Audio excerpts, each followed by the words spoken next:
3 साल में कभी ऐसा नहीं हुआ कि यूएपीए के नाम के ऊपर जेलों में उनको परेशान करा गया हो, पर रिसेंटली कुछ टाइम से उनके सामने पाकिस्तान जिंदाबाद के नारे लगाए जाते हैं, उनको मेंटली हैरेस करा जाता है, उनको देशद्रोही, आतंकवादी, टेररिस्ट के नाम से बोला जाता है। उन्होंने कोर्ट में भी खुद ये बात बोली थी कि इतना मेंटली हैरेस हो रहे हैं, इतना परेशान हैं कि ऐसा लगता है कि या तो ये केस खत्म हो जाए या उनको खत्म कर दिया जाए। तो एक 3 बच्चों का बाप जिसको पता है कि उसके सिवा उनका कोई भी नहीं है, छोटे छोटे बच्चे, तो अगर वो कोर्ट में खड़ा होके इस तरीके से बोलता है कि या तो मेरा दिल ऐसा करता है कि मैं सुसाइड कर लूं या ये जो हो रहा है इसको खत्म करा जाए।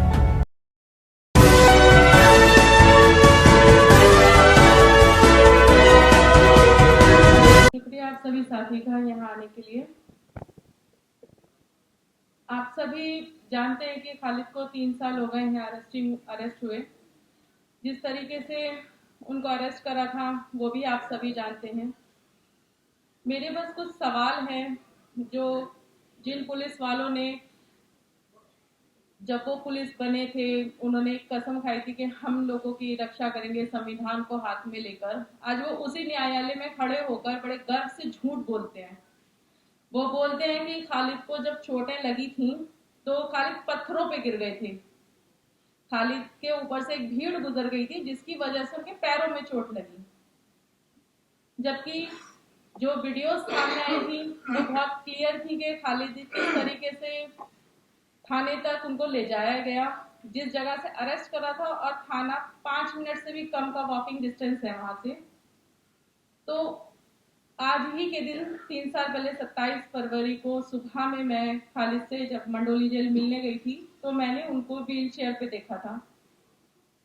एक हट्टे कट्टे इंसान को 8 से 10 पुलिस वाले मिलके आधा पौना घंटा बुरी तरीके से उनको टॉर्चर करते हैं, अंधेरे रूम में ले जाकर उनका चेहरा बार बार पानी में डाला जाता है, उनके ऊपर यूरिन पेशाब करने की बात कही जाती है।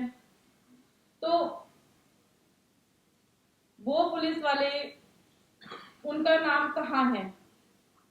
वो तो नहीं न्यायालय के कोर्ट के चक्कर काट रहे, कोर्ट के चक्कर हम लोगों को काटने पड़ रहे हैं। हम लोग सुबह 10 बजे 11 बजे कोर्ट पहुंचते हैं, शाम को 4 बजे तक रहते हैं। कई बार ऐसा होता है, भी रिसेंटली कई एक पूरा हफ्ता हो जाता है कि हम लोग कोर्ट में बैठे रहते हैं। खास तौर से FIR 59 यूएपीए के जितने भी साथी हैं जिनको बेल मिल गई है वो भी, और जो जेलों में हैं वो भी, वो और उनके परिवार वाले सब कोर्ट में बैठे रहते हैं। हमारी जिंदगियां लगता है कि सिर्फ कोर्ट के चक्कर काटने पर ही सीमित रह गई हैं। बच्चों का कई बार ऐसा होता है कि उनको बाहर से मंगा के खिलाना पड़ता है, कई बार ऐसा होता है कि किसी से बोलना पड़ता है, क्योंकि सुबह से लेके शाम तक कोर्ट में बैठना और फिर थक हार के घर जाना, तो पढ़ाई का ख्याल नहीं हो पाता उनका, उनकी खुद की केयर नहीं कर पाते हम लोग। समझ में नहीं आता ये सब चीजें। मतलब अभी खालिद भी काफी ज्यादा जेल में उनको परेशान कर रहे हैं। जब से ये दोबारा से 3 साल में कभी ऐसा नहीं हुआ कि यूएपीए के नाम के ऊपर जेलों में उनको परेशान करा गया हो, पर रिसेंटली कुछ टाइम से उनके सामने पाकिस्तान जिंदाबाद के नारे लगाए जाते हैं, उनको मेंटली हैरेस करा जाता है, उनको देशद्रोही, आतंकवादी, टेररिस्ट के नाम से बोला जाता है।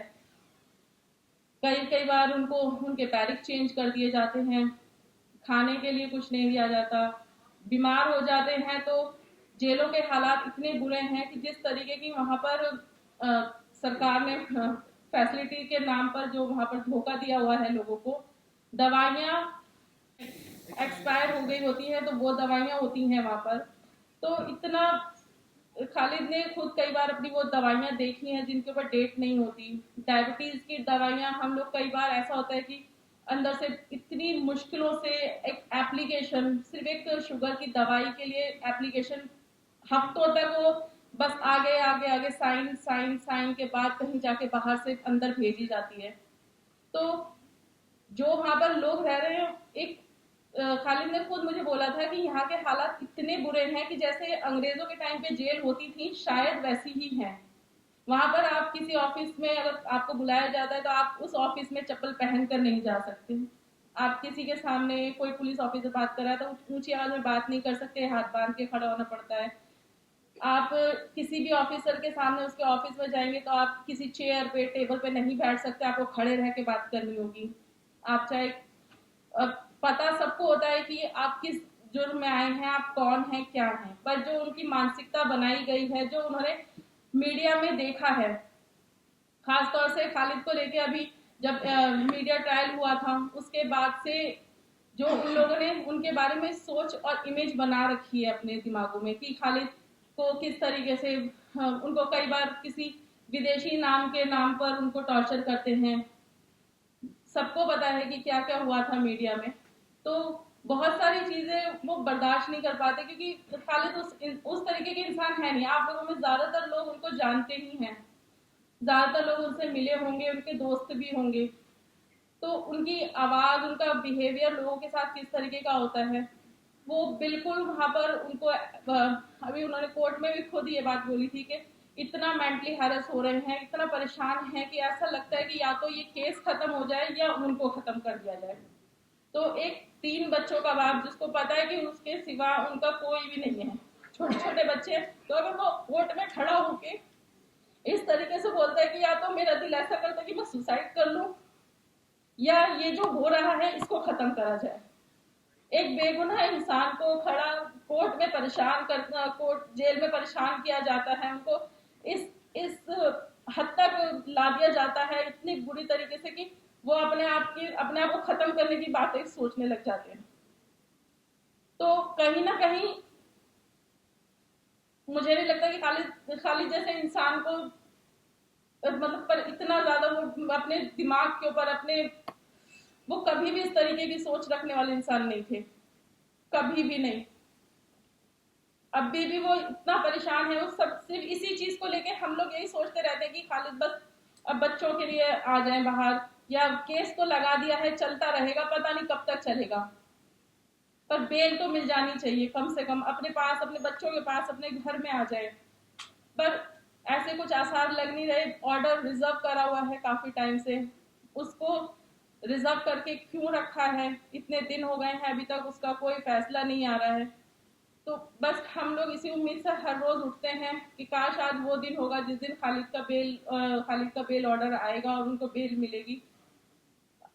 बस आप सभी से यही रिक्वेस्ट है कि आप सब इस बात को जहां तक पहुंच जाए वहां पहुंचा दीजिए कि बस उनको बेल मिल जाए, वो अपने घर आ जाए, बच्चों के पास आ जाए। Thank you.